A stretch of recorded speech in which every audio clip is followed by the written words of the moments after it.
नमस्ते बच्चों।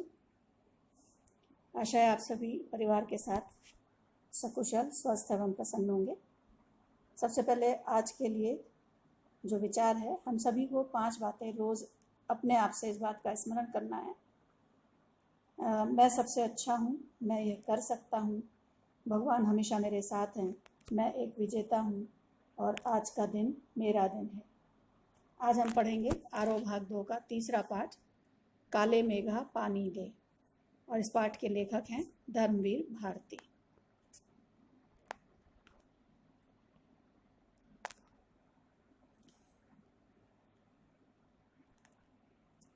लेखक परिचय। आपका जन्म, धर्मवीर भारती जी का जन्म सन 1926 में इलाहाबाद उत्तर प्रदेश में हुआ।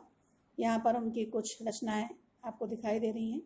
प्रसिद्ध कविता संग्रह है कनुप्रिया, सात गीत वर्ष, ठंडा लोहा, अंधा युग, गीति नाट्य, कहानी संग्रह बंद गली का आखिरी मकान, निबंध संग्रह है पश्यंती और ठेले पर हिमालय, और उपन्यास हैं सूरज का सातवां घोड़ा और गुनाहों का देवता। आपको प्रमुख सम्मान पद्मश्री, व्यास सम्मान और साहित्य के कई अन्य राष्ट्रीय पुरस्कार प्राप्त हुए हैं। आपका निधन सन 1997 में हुआ। पाठ का सार देख लेते हैं। प्रस्तुत संस्मरण में लोक प्रचलित विश्वास और विज्ञान के द्वंद्व का सुंदर चित्रण है। विज्ञान का अपना तर्क है और विश्वास का अपना सामर्थ्य। इसमें कौन कितना सार्थक है, ये प्रश्न पढ़े लिखे समाज को उद्वेलित करता रहता है। इसी दुविधा को लेकर लेखक ने पानी के संदर्भ में ये प्रसंग रचा है। लेखक ने अपने किशोर जीवन के इस संस्मरण में दिखलाया है कि अनावृष्टि दूर करने के लिए गांव के बच्चों की इंद्र सेना द्वार द्वार पानी मांगती चलती है। आषाढ़ के सूखे दिनों में घरों में सहेज कर रखे पानी में से बाल्टी या घड़े भर भर कर इन बच्चों को सर से पैर तक तर कर दिया जाता है। लेखक का तर्कशील किशोर मन भीषण सूखे में इसे पानी की बर्बादी के रूप में देखता है। उसे लगता है कि कैसी निर्मम बर्बादी है पानी की, देश की कितनी क्षति होती है इस तरह के अंधविश्वासों से। लेखक स्वयं भी इसी इंद्र सेना या मेढक मंडली वालों की उम्र का है, लेकिन कुछ आर्य समाजी संस्कार थे और कुछ कुमार सुधार सभा का उपमंत्री होने के कारण वह अंधविश्वासों के खिलाफ था। लेखक को बचपन में जिससे सबसे ज्यादा प्यार मिला था वह थी जीजी, जो रिश्ते में उनकी कोई नहीं थी, लेकिन उनके प्राण लेखक में ही बसते थे। जीजी तमाम रीति रिवाजों, धार्मिक अनुष्ठानों और सामाजिक परंपराओं का पालन करने वाली थी। जब लेखक ने इंद्र सेना पर पानी फेंकने से मना कर दिया तो जीजी ने दान उदाहरण दिया कि यह पानी की बर्बादी नहीं, बुवाई है। इस तरह से हम भगवान इंद्र को अर्घ्य चढ़ाते हैं। जिस प्रकार किसान 5-6 सेर अच्छा गेहूं अपने पास से बीज के रूप में डालता है, तब उसे 30-40 मन गेहूं प्राप्त होता है। लेखक चूंकि जीजी से बहुत स्नेह करता था, इसलिए उसे जीजी का मन रखना पड़ा। अंत में लेखक ने प्रतीकात्मक रूप से कई प्रश्न उठाए हैं और ये सवाल मांगा है कि आज हम देश के लिए करते कुछ नहीं और मांगे हर क्षेत्र में हमारी बहुत बड़ी बड़ी हैं। काले मेघा दल के दल उमड़ते हैं, पानी झमाझम बरसता है, पर गगरी फूटी की फूटी रह जाती है। बैल प्यासे के प्यासे रह जाते हैं, आखिर कब बदलेगी यह स्थिति। प्रतीकात्मक रूप से लेखक ने बताना चाहा है कि वास्तव में परिस्थिति उतनी खराब नहीं है जितनी हम लोग उसका वर्णन करते हैं। उसके पीछे कारण क्या है? क्योंकि हम हमेशा दूसरे की कमी की ओर इशारा करते रहते हैं, इसके या उसके भ्रष्टाचार में लिप्त होने की बात करते रहते हैं। हम स्वयं अपने ऊपर कभी विचार नहीं करते। यहाँ पर जैसा लेखक ने कहा है कि काले मेघा दल के दल उमड़ते हैं, पानी झमाझम बरसता है, गगरी लेकिन जो है वो फूटी की फूटी रह जाती है, बैल प्यासे के प्यासे रह जाते हैं। संकेत यह है कि संसाधनों की कमी नहीं है। बहुत सारे कार्य, बहुत सारी सेवाएं इस तरह की जा रही हैं जो मानवता के लिए हितकारी हैं, लेकिन कहीं ना कहीं हमारी जो स्वार्थ वृत्ति है वो आड़े आ जाती है और जिस चीज़ का लाभ जिस व्यक्ति विशेष को मिलना चाहिए उस व्यक्ति तक वो लाभ नहीं पहुंचता।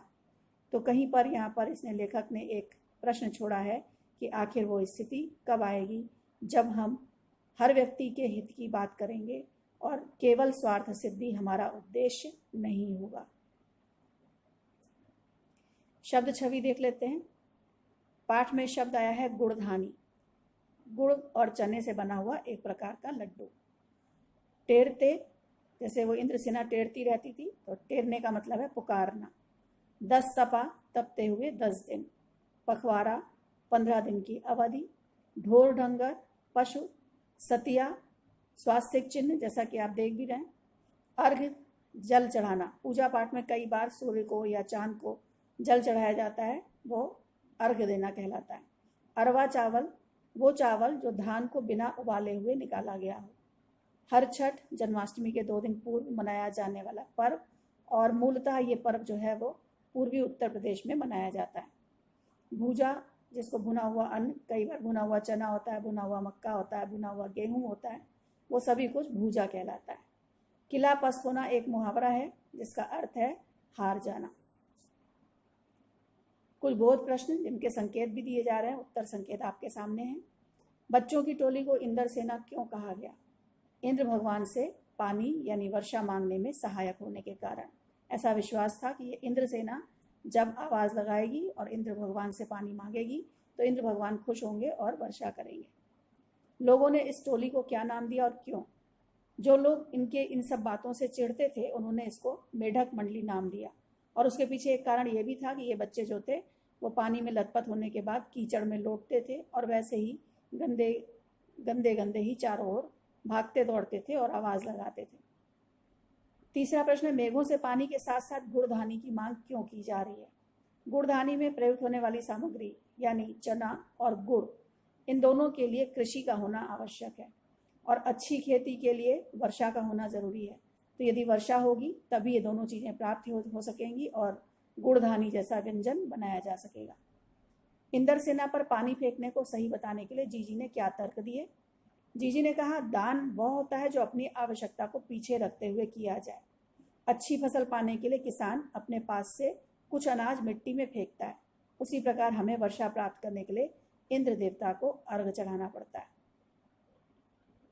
आज की तारीख के लिए गृह कार्य, पूरे पाठ की पुनरावृत्ति कीजिए और दिए गए उत्तर संकेतों की सहायता से पूरे उत्तर लिखिए। धन्यवाद। हम सभी एक बार सभी के कल्याण की कामना करें। सभी लोग स्वस्थ हों, निरोगी हों और सभी प्रसन्न हों।